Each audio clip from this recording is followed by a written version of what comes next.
Hello, this is Chris Anderson, Deacon Chris, and I'm posting this, recording this so I can post it on Sunday, which is both Christmas Eve in the evening and the fourth Sunday of Advent in the morning. So this is, in a way, a Christmas poem. Um, it's a poem based on a recent experience. I've been working and working and working on it. I've been in one of those feedback loops I get into when I'm revising and revising and revising, because I realized as I was starting to write this that the experience is really important to me and I wanted to honor it.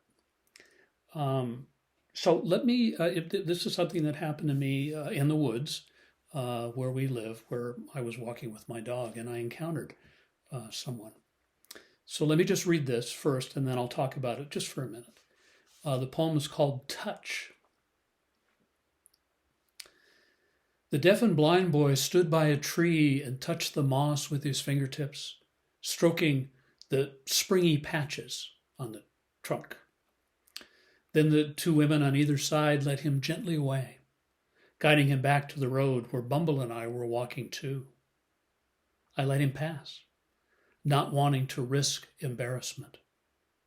But I stopped and turned, calling after them, and one of the women tapped my question on his arm. And he nodded his head and grinned, and Bumble came wriggling. The women helped him bend, and he reached out and touched Bumble's warm fur with his fingertips.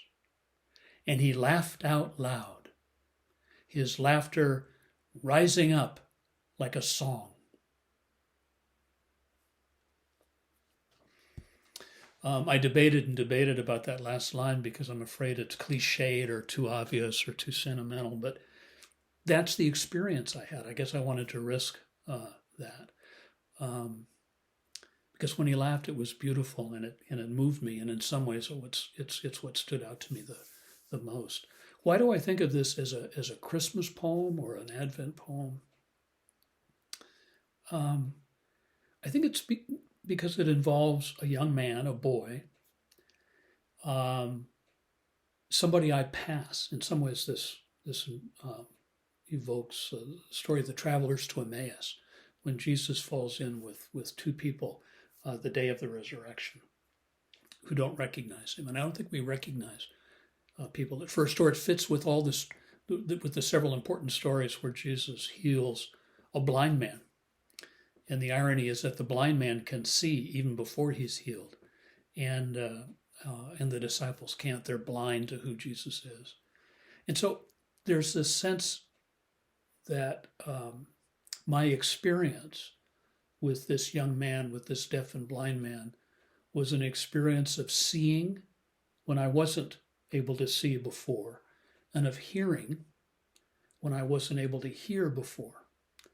I want to avoid this experience, avoid encountering this man and the two women with him. And yet when I do, out of conscience, call after them and ask if he wants to pet my dog.